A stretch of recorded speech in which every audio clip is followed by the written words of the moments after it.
আজ আমরা বানাবো জন্মাষ্টমী স্পেশাল গোপালের খুব পছন্দের একটা নাড়ু, তিলের নাড়ু।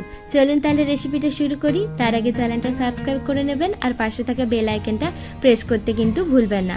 চলুন দেখে নিই কী কী লাগছে এবং কিভাবে বানাচ্ছি। প্রথমে কড়াইটা বসিয়ে কড়াইটা গরম হওয়ার পর তিলটা দিয়ে দেব। তিলটা দিয়ে 5 থেকে 7 মিনিটের জন্য লো ফ্লেমে এটাকে কন্টিনিউয়াসলি নাড়তে থাকবো। নেড়ে নেড়ে এটা যখন খুব ভালো করে লাল লাল হয়ে আসবে তখন এটাকে নামিয়ে নেব। দেখুন আমি বেশ কিছুক্ষণের জন্য কন্টিনিউয়াসলি নাড়ছি। এটা যত ভালোভাবে ভাজা হবে এটা বেটে নিতে বা মিক্সিতে গুঁড়ো করতে খুব সহজ হবে।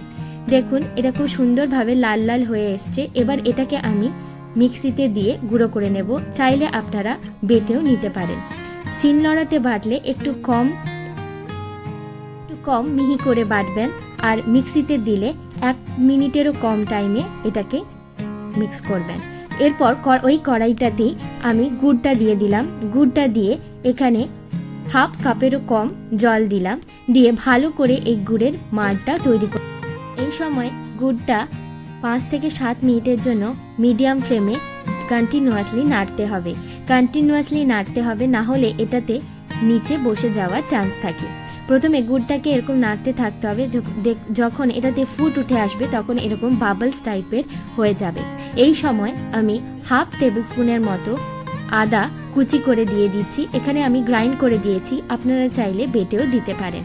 দিয়ে আরও 1 থেকে 2 মিনিটের জন্য ফুটিয়ে এটাকে নামিয়ে রাখবো। দেখুন আমি তিলটাকে মিক্সিতে ভালো করে গ্রাইন্ড করে নিয়েছি, বাট গ্রাইন্ডটা খুব মিহি করিনি, একটু গোটা গোটা আছে। এটা কিছুটা পরিমাণ নিয়ে গরম অবস্থাতেই গুড়ের মাড়টা ওপর থেকে সামান্য সামান্য করে দিয়ে এটাকে করতে হবে। একসাথে পুরোটা দিয়ে দেবেন না, তাহলে নাড়ুটা খুব পাতলা হয়ে যাবে, আপনারা গোল গোল করতে পারবেন না। দেখুন আমি কিছুটা চামচ দিয়ে করলাম গরম থাকার জন্য। গরমটা একটু ঠান্ডা হওয়ার পর আমি এটা হাত দিয়ে করছি, এবং দরকার পড়লে আপনারা কিছুটা পরিমাণ করে তিলের গুঁড়োটাও দিতে পারেন। দেখুন নাড়ুগুলো আমি গোল গোল করে পাকিয়ে রেখে দিচ্ছি। কত সুন্দর এবং দেখতেও সুন্দর হয় এবং মিহিও হয়েছে জিনিসটা। আপনারা বাড়িতে বানিয়ে দেখবেন এবং আপনাদের গোপালকে জন্মাষ্টমীতে আপনারা নিবেদন করতে পারেন। আমি তো করছি, আপনারাও করছেন কিনা আমাকে কিন্তু কমেন্টে জানাতে ভুলবেন না।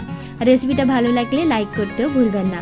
আমি পারো, আপনারা দেখছেন পারো রান্নাঘর। ভালো থাকবেন, সুস্থ থাকবেন, নতুন নতুন রান্না করতে থাকবেন। বাই। চ্যানেলটা সাবস্ক্রাইব করে নেবেন কিন্তু।